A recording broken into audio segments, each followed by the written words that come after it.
Scientists' DNA tested a 7,200-year-old mummy. What they found changed everything. Hello, and welcome to Ancient History. Dear friends, archaeology has always held a unique fascination. Sometimes, all it takes is a single bone fragment, a clay pot, or a forgotten tomb buried beneath the earth to completely overturn what humanity once believed to be true. But every now and then, archaeologists uncover discoveries that go far beyond anyone's imagination, find so extraordinary that even the most experienced scientists are left astonished. To prove that, in today's journey, I'll take you through a series of mysterious archaeological discoveries, from strange Roman cemeteries in England and a 3,400-year-old brain surgery in Israel to the enigmatic Scythian women warriors, ancient settlements in Canada, and a remarkable jade treasure found along the Silk Road. Most astonishing of all is one discovery that forced scientists to rethink the history of an ancient people: the DNA analysis of a 7,200-year-old girl's mummy. The results not only revealed the young girl's unexpected origins, but also raised profound questions about prehistoric human migration and the civilizations that existed thousands of years ago. So, what is really hidden beneath the ground? What stories have these ancient remains been silently preserving for thousands of years? Let's begin our journey of discovery right now, because the deeper we explore each remarkable find, the more you'll realize that the history of humanity still holds countless secrets waiting to be uncovered. The mummified girl that remained intact. After 800 million years. The story began on a fall day in September 1969, when miner Karnakov accidentally discovered a marble coffin in a coal mine in the village of Rashavchik, Tusolsky district, Kemerovo region, Russia. The coffin was decorated with intricate patterns, creating a mystical image from a distant past. This discovery brought all mining activities to a halt, and people gathered to witness the phenomenon. When the coffin was brought to the surface, the scene inside shocked everyone. The body of a woman was preserved in a pinkish-blue fluid, appearing youthful and beautiful, leaving everyone who saw it in awe and disbelief. This woman was described as having large, round European eyes, curly hair, and soft, pale hands with neatly trimmed nails. She wore a knee-length white lace dress with short sleeves embroidered with flowers, creating an image of youth and elegance, yet also carrying an air of mystery, as if the woman were simply sleeping in the coffin. A particularly striking feature on her head was a small black metal box, about the size of a mobile phone, with rectangular and circular ends, which sparked many questions and curiosity from onlookers. Later, she was referred to by the locals as the Tusolsky princess, adding to the mystique of this extraordinary story. The coffin and the woman's body were displayed for 10 to 15 hours, attracting crowds from the village to witness the historical event. However, after news spread, the authorities intervened to ensure safety. Firefighters, the military, and militia were called, and a helicopter was used to remove the coffin from the area. By 2 p.m. that day, the area had been sealed off to prevent any potential dangers from the mysterious coffin. The story of what happened afterward is even more bizarre. The coffin was transferred to the helicopter, but because it was so heavy, they decided to drain the fluid to make it lighter. Once the liquid was removed, the body began to darken right before their eyes. As a result, the fluid was poured back in, and the darkening faded quickly. After a minute, the woman's cheeks regained their rosy color, and her body appeared as fresh as if she were still alive. 5 days later, an elderly professor from Novosibirsk arrived to report preliminary findings from their laboratory.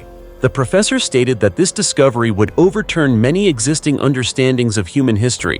When Soviet scientists made their announcement, the scientific community was shocked.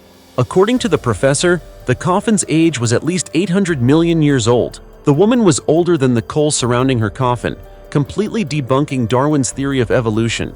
To preserve the theory of evolution, some suggested that she might have been an alien, but genetic analysis revealed that her body was genetically similar to modern humans. Today, our bodies are very similar to our ancestors 800 million years ago. There's no evolution, the scientists said. The fabric she wore was entirely unlike anything seen today. The scientists also couldn't identify the composition of the pinkish-blue fluid, though some components resembled onion and garlic. As for the metal box, professors have yet to make any comments, and it is still under study. However, the level of scientific advancement of the civilization in which this woman lived might have been far superior to our own. It can be said that evolution is the gradual change of living organisms over time. Darwin once declared that all species evolved from a common ancestor. If Darwin's theory were correct, we should be able to find intermediate fossils that show the evolutionary process when one species splits into two or more others. However, in reality, this has never happened, and the story of the Tusolsky princess sends us a message that humanity may have existed far longer than textbooks suggest. The history of human existence still holds many mysteries. However, the question remains, why did all the villagers who witnessed this remain silent? It is known that the anger subsided when the Tusolsky area was suddenly surrounded by the military and police, who visited each home to remove rebel elements among the residents. The area where the tomb was found was carefully reburied. Despite efforts by the authorities, some villagers continued to fight for the truth. One villager even wrote to the Central Committee of the government, but he died within a year, reportedly from heart failure. In the same year, all 6 witnesses to the event died in car accidents, and the others remained silent forever. This only proves one thing, that behind the body and the coffin, something very frightening is still hidden. It seems that we, as small and powerless humans, are simply not allowed to know the truth. 52 Roman skeletons found in a headless cemetery. Shock Britain. As you know, whenever archaeologists sink their first shovel into the ground, they usually hope to uncover a few pieces of ancient pottery, a handful of old coins, or traces of a long-lost structure. But sometimes, history has something far more extraordinary waiting beneath the surface, and this remarkable discovery in England is a perfect example. During what appeared to be a routine excavation in the village of Great Wellnatham, Suffolk, England, archaeologists uncovered one of the strangest Roman cemeteries ever discovered, dating back to around the 4th century AD. So, what made this cemetery so unusual? As the excavation team carefully removed layer after layer of soil, they began uncovering skeleton after skeleton lying close together. At first, everything seemed like a typical archaeological dig, but only minutes later, the entire team was left stunned when they realized that many of the skeletons were missing their heads.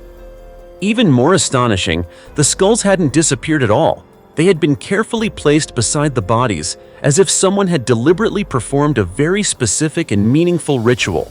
In total, archaeologists uncovered 52 skeletons. Yet only 17 individuals had been buried in the traditional Roman fashion. Most of the others had been laid to rest in highly unusual ways. Their heads had been separated from their bodies, or their skulls had been placed between their legs, beside their shoulders, or next to their hips. Andrew Peachy, one of the archaeologists involved in the project, admitted that the team was completely unprepared for such a discovery. According to him, before the excavation began, they had expected to find only a few traces of an ancient settlement. No one imagined that beneath the sandy soil lay an entire mysterious cemetery. What made the discovery even more astonishing was the fact that this site had once been part of a Roman settlement at Great Wellnatham. The settlement was established sometime between the mid and late 1st century AD and remained occupied for nearly 2,000 years. As you may know, the geology of Suffolk consists primarily of fine sand. Under those conditions, human bones normally deteriorate quite rapidly over time. Yet remarkably, most of the skeletons were preserved in surprisingly good condition. This allowed experts to identify the remains as belonging to men, women, and children of various ages. It was clear that these individuals had once lived in the settlement. Further analysis showed that most of the bodies had been carefully laid on their backs, with their arms neatly positioned according to standard Roman burial customs. In other words, these were not hurried or chaotic burials carried out after a battle. So why had their heads been removed? That question has puzzled archaeologists for years. Interestingly, the neck vertebrae showed no evidence of the heavy sword blows typically associated with executions. Instead, experts believe the heads were carefully removed after the individuals had already died. If that's true, then this was not a form of punishment. It was most likely a ritual. One theory that has attracted considerable attention suggests that these individuals belonged to a mysterious Roman religious cult in which the head was believed to be the resting place of the soul. According to that belief, separating the head from the body after death may have been a way of releasing the soul, so it could pass into the next world. Another possibility is that the people buried here were not native to Britain at all. They may have been slaves or migrants from distant parts of the Roman Empire who brought their own burial traditions with them. For now, however, these remain only theories. Even after thousands of years, no one can say with certainty which explanation is correct. Were the skulls placed beside the bodies simply part of a religious ritual? Or do they conceal a far darker story waiting to be uncovered? What do you think the answer is? Let us know your thoughts in the comments below.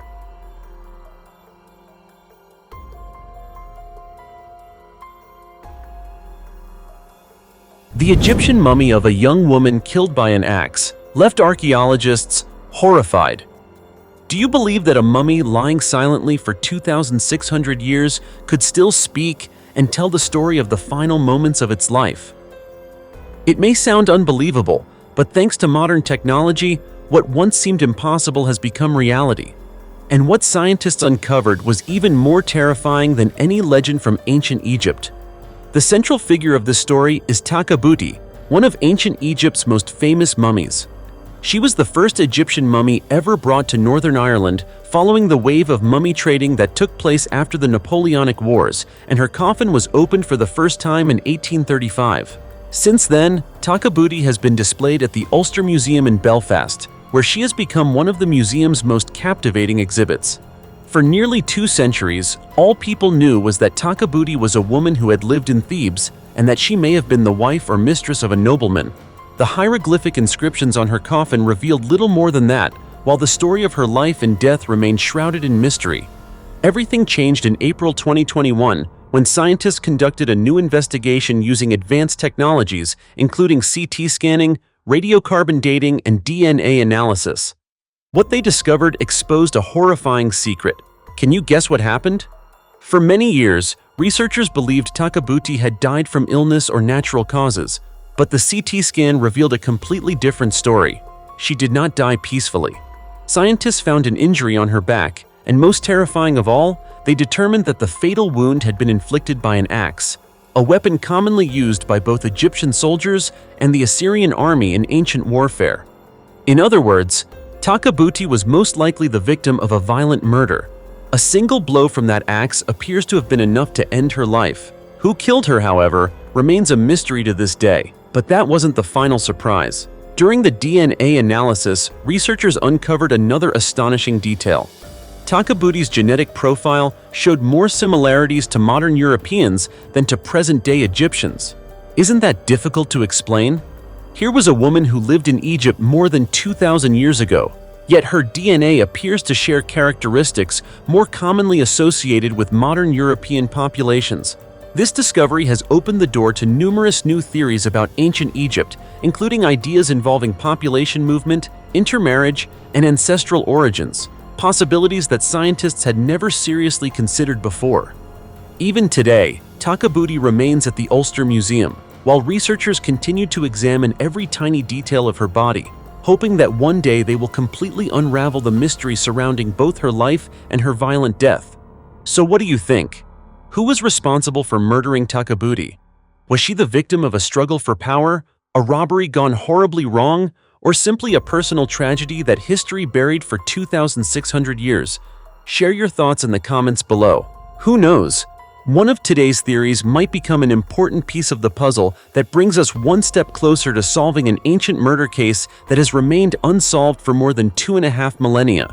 After all, our world is still filled with countless mysteries waiting to be discovered, isn't it? A 300,000-year-old giant elephant skeleton in Germany reveals how Stone Age humans survived. My friend, just imagine this for a moment. What if one day, while digging deep into the ground, you suddenly came across the skeleton of a gigantic creature that once roamed the earth 300,000 years ago, at a time when humans had not yet learned how to farm or build houses? And even more unsettling, what if that creature lived at the same time as our distant ancestors? How would that make you feel? If it's hard to picture, then come with me to Schöningen, a famous archaeological site in Lower Saxony, Germany, often described as a window straight into the Paleolithic Age. It was here that a team of archaeologists from the Senckenberg Center for Human Evolution and Paleoenvironment at the University of Tübingen unearthed a nearly complete skeleton of a straight-tusked elephant, dating back as far as 300,000 years. Schoningen was already well known in the scientific community. The site had previously caused a sensation with the discovery of the oldest known wooden spears, along with remains of horses, saber-toothed cats, and many other large mammals that were once hunted by humans. But this new discovery is even more extraordinary. According to Dr. Jordi Serengeli, an archaeologist at the Senckenberg Center, the research team uncovered a pair of tusks measuring up to about 7.5 feet long, an almost intact lower jaw, multiple vertebrae, ribs, and large limb bones from 3 legs. Most remarkably, they also found 5 delicate hyoid bones, a type of bone that is extremely rare to survive preservation over hundreds of thousands of years. So just how massive was this elephant? According to archaeologist Vo Verheyen from Leiden University, this was an elderly female elephant, as indicated by her heavily worn teeth, a clear sign of advanced age. When alive, she stood approximately 10 feet 6 inches tall at the shoulder and weighed around 15,000 pounds, making her even larger than modern female African elephants. A creature of that size could have killed a Stone Age human with a single attack. For this reason, scientists believe the elephant was not hunted by humans, but most likely died of old age or illness. In fact, elephants often move toward water or lie near lake shores when they grow weak, and at that time, Schoningen was an environment rich in ancient lakes and wetlands. However, the story does not end there. Near the elephant's skeleton, archaeologists discovered 30 small stone flakes and 2 long bones used as hammering tools. Notably, these tools contained microscopic stone fragments embedded in them, indicating they had been sharpened and reworked on-site, very close to the elephant's remains. According to Dr. Serengeli, this suggests that Homo heidelbergensis, the ancestor of both Neanderthals and modern humans, likely butchered the elephant, cutting meat, tendons, and fat from the carcass. A naturally deceased elephant would have provided an enormous source of food, enough to sustain an entire group for a long period of time without the deadly risk of hunting it. Although Paleolithic humans were skilled hunters, researchers argue there was no compelling reason for them to risk attacking a fully grown elephant. They understood their environment well and knew that large elephants often died naturally near bodies of water, places where humans could take advantage of the situation without facing extreme danger. Of course, the discovery at Schoningen does not completely rule out the idea that ancient humans hunted elephants. But it raises a profound question. Could it be that much of the relationship between humans and prehistoric giants was not solely about hunting and killing, but also about observation, patience, and the intelligent use of nature? It's hard to say for certain, but it certainly makes you think, doesn't it? 24,800-mile ancient megalithic highway across a continent. Just think about this. At a time when humans had no wheels, no metal tools, and not even a fully developed writing system, they were somehow able to create a road network stretching up to about 24,800 miles, crossing towering mountains, dense forests, and vast deserts. Does that sound impossible? It does, right? And yet, it's true. A truth rooted in the ancient Inca civilization. This road system, often described as a transcontinental highway, actually extends more than 20,000 miles across what are now countries like Ecuador, Peru, Bolivia, Argentina, and Chile. But what makes it truly remarkable is not just its length, it's how it was built. The Andes Mountains rise with sheer cliffs so steep and treacherous that just looking at them can make you dizzy. But instead of avoiding these obstacles, the Inca went straight through them. They carved tunnels into mountains, cut stone to create narrow paths along cliff edges, where one misstep could send you plunging hundreds of feet into the abyss. No wheels, no draft animals, no machinery, not even modern metal tools. And yet, they managed to connect an empire spanning over 1.16 million square miles, making transportation, communication, and governance incredibly efficient. This road network played a key role in turning the Inca into one of the most powerful civilizations in the Western Hemisphere. According to UNESCO, this is one of the most extraordinary ancient transportation systems ever built. It crosses snow-capped peaks over 19,700 feet high, runs through tropical rainforests, spans fertile valleys, and stretches into arid deserts. But here's where things get even more intriguing for local people. This road is not just a path for travel. A resident of Bolivia once said, This is not just a stone road, it's a road with a soul. It may sound mystical, but even today, many people walk these routes as a way to recharge their energy, like a journey of both physical and spiritual healing. And if you look more closely, there's something even more astonishing. Nearly all major megalithic structures are located along this network. Massive stone blocks, precisely cut and fitted together without mortar, a technique that still amazes modern engineers. But here's where the mystery deepens. Many studies suggest that some of these megalithic structures are thousands of years older than the Inca civilization itself. This leads to a controversial hypothesis. Parts of this road system may not have been built by the Inca at all, but existed long before them. And when you ask the descendants of the Inca people who built these structures, their answer is even more thought-provoking. We did not build them. So then who did? Was it a lost pre-Inca civilization? An ancient society with technology far beyond what we imagine? Or perhaps the remnants of a legendary civilization like Atlantis? No one has a definitive answer. But one thing is certain. This road network is not just an engineering marvel. It is a massive historical puzzle. It forces us to reconsider everything we think we know about the past and to ask whether ancient humans were truly as primitive as we once believed.